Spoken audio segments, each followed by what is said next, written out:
Nabi Nuh alaihi salam terkenal dengan kisah kapal untuk mengarungi banjir besar. Namun, di luar bahteranya, ada banyak hikmah dan pelajaran yang dapat dipetik dari kisah Nabi Nuh. Nabi Nuh adalah nabi ketiga, yang patut diimani setelah Nabi Adam alaihi salam, dan Nabi Idris alaihi salam. Nuh merupakan keturunan ke-9 dari Nabi Adam. Nama Nuh berasal dari bahasa Syria yang berarti, bersyukur. Nabi Nuh juga mendapatkan gelar dari Allah Subhanahu wa Ta'ala sebagai Abdus Syakur. Gelar itu berarti hamba yang banyak bersyukur, sesuai dengan surat Al-Isra ayat 3. Yaitu, anak cucu dari orang-orang yang kami bawa bersama-sama Nuh. Sesungguhnya dia adalah hamba Allah, yang banyak bersyukur. Bunyi terjemahan surat Al-Isra ayat 3.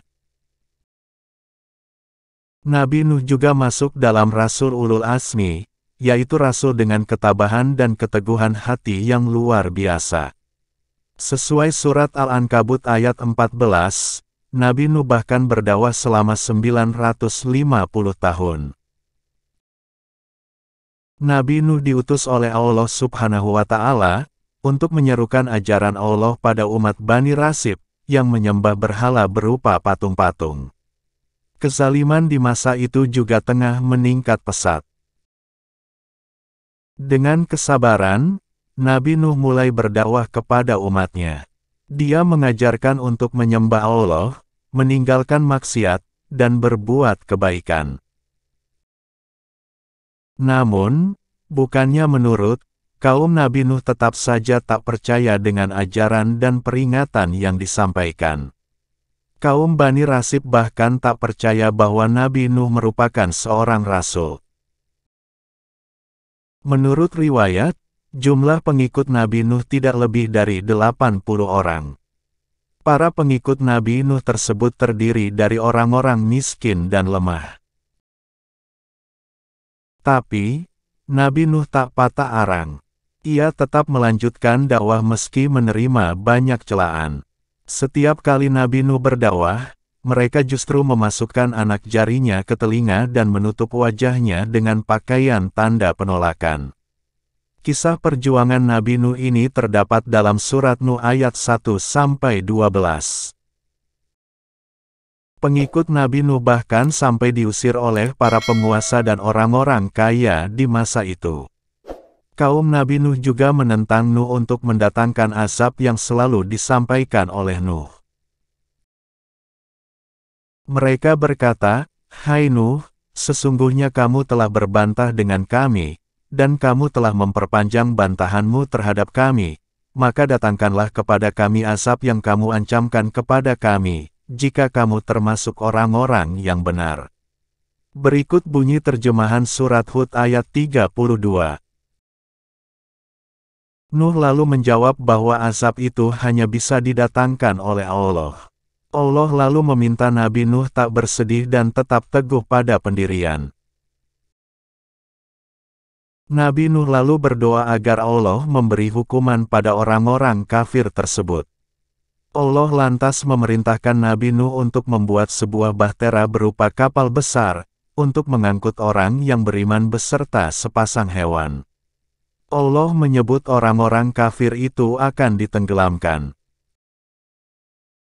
Atas perintah itu, Nabi Nuh mengumpulkan pengikutnya dan bergotong royong membuat bahtera dari kayu selama siang dan malam dalam beberapa tahun.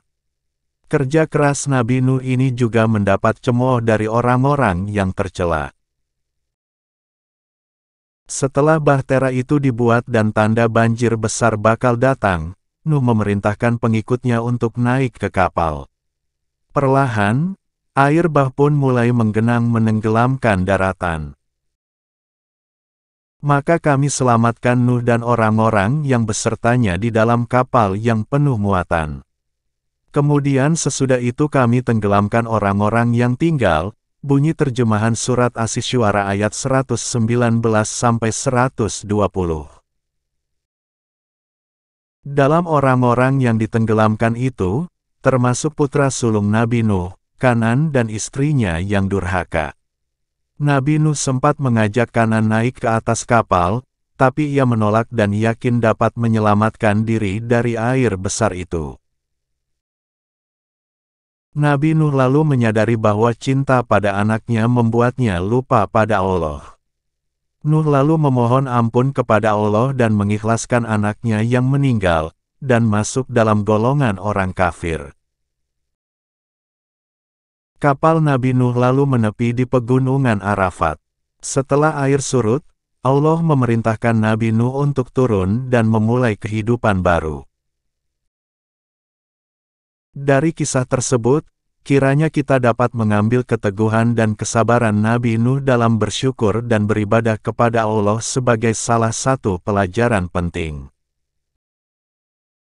Dari kisah ini pula diketahui bahwa janji Allah berupa azab dan pembalasan berupa bencana adalah benar. Pembalasan akan datang pada waktunya. Allah juga hanya akan menyelamatkan umatnya yang beriman. Saat mengalami ujian dari Allah, orang selamat atau tidak, tergantung rahmat Allah, bukan karena keturunan siapa, bukan karena anak Nabi. Kalau tidak bertakwa, nasibnya akan seperti anak Nabi Nuh. Itulah sebagian kisah Nabi Nuh dan umatnya yang tenggelam karena banjir. Terima kasih telah mendengarkan. Mohon maaf jika ada kekurangan. Wassalamualaikum warahmatullahi wabarakatuh.